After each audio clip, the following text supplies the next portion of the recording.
Открывший стрельбу в Перми Тимур Бекмансуров сейчас находится в крайне тяжелом состоянии. Региональный Минздрав сообщает, что ему ампутировали часть голени. По данным ведомства, число пострадавших в результате нападения увеличилось до 43 человек. 7 из них доставлены на лечение в Москву. В больницах Перми остаются 12 человек, в их числе и сам стрелок. На сегодняшний день в учреждении остаются 6 пациентов. Все 6 пациентов находятся в удовлетворительном состоянии, общаются контактно полностью. Некоторые пациенты передвигаются самостоятельно. В принципе, в удовлетворительном состоянии, даже в принципе не требующие даже дальнейшего, некоторых пациентов не требующие дальнейшего лечения в рамках стационарного оказания медицинской помощи. В больнице пострадавшие поступили с огнестрельными ранениями и травмами, полученными после прыжков со 2-го этажа. Студенты выпрыгивали из окон университетских аудиторий, пытаясь спастись от убийцы. Его жертвами стали 6 человек. Правительство по поручению президента оказывает всю возможную помощь, в том числе финансовую. Подписано распоряжение о выделении на эти цели около 18,5 миллионов рублей. Пострадавшие и семьи тех, кто ушел из жизни, получат единовременные компенсации. Их размер составит от 200 тысяч рублей до 1 миллиона рублей. Расследованием стрельбы в Перми руководит генерал-майор юстиции из Центрального аппарата Следственного комитета Рустам Габдуллин. На его счету такие резонансные дела, как пожар в торговом центре «Зимняя вишня» и крушение теплохода «Булгария». Габдуллин прибыл в Пермь вместе с бригадой следователей-криминалистов из Центрального аппарата СК России. Дело о псковском стрелке находится на личном контроле главы Следственного комитета Александра Бастрыкина. Допрашиваются свидетели и очевидцы, устанавливаются мотивы преступления и иные обстоятельства произошедшего. Следователи проводят осмотр места происшествия. По поручению главы ведомства в Пермь также направлены криминалисты Главного управления криминалистики ведомства. Стрельба на территории Пермского университета произошла в понедельник, 20 сентября. Вооруженный турецким дробовиком первокурсник Тимур Бекмансуров открыл стрельбу по проезжающим машинам еще до того, как зайти в вуз.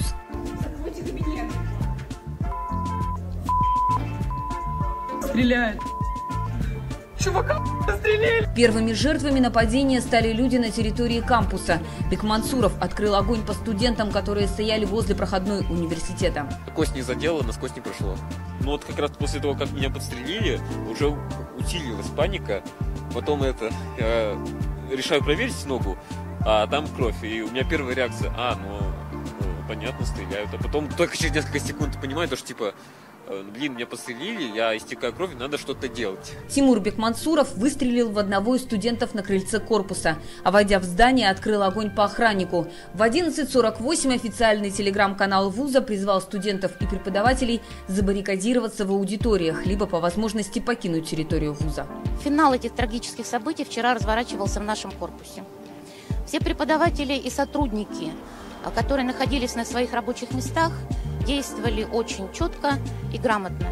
Все студенты, находившиеся в этот момент в лабораториях и аудиториях, были закрыты внутри помещений, поэтому большого количества жертв в корпусе удалось избежать. Из аудиторий, расположенных на нижних этажах, студенты и сотрудники вуза выбрались через окна. Делает выстрел по первому этажу нашего здания, и, я так понимаю, заходит в здание.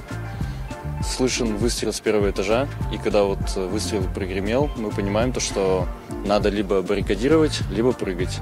И многие приняли решение прыгать со 2-го этажа. Бойню в 8-м корпусе университета остановил экипаж ДПС. Полицейским о стрельбе в вузе сообщил очевидец. Инспектор Владимир Макаров остался на улице помогать эвакуации, а его напарник Константин Калинин вошел в здание и обезвредил Бекмансурова. О задержании стрелка университет сообщил в 12:20. Забежав в здание на 1-й этаж, увидел, как вооруженный молодой человек спускается по лестницам. Окрикнув, я ему «бросай», после чего молодой человек направил оружие на меня и произвел выстрел, после чего я применил огнестрельное оружие. Молодой человек упал. Подбежав к нему, я зафиксировал его движение. Задержавшего стрелка сотрудника полиции Константина Калинина Владимир Путин наградил орденом мужества. Сейчас Тимур Бекмансуров находится в больнице под круглосуточной охраной полиции. Если он выживет, его направят на психолого-психиатрическую экспертизу. Она должна будет определить, вменяем ли он. Если нет, то он отправится на принудительное лечение в психиатрическую больницу. Если же окажется, что Бекмансуров психически здоров, то ему грозит тюрьма.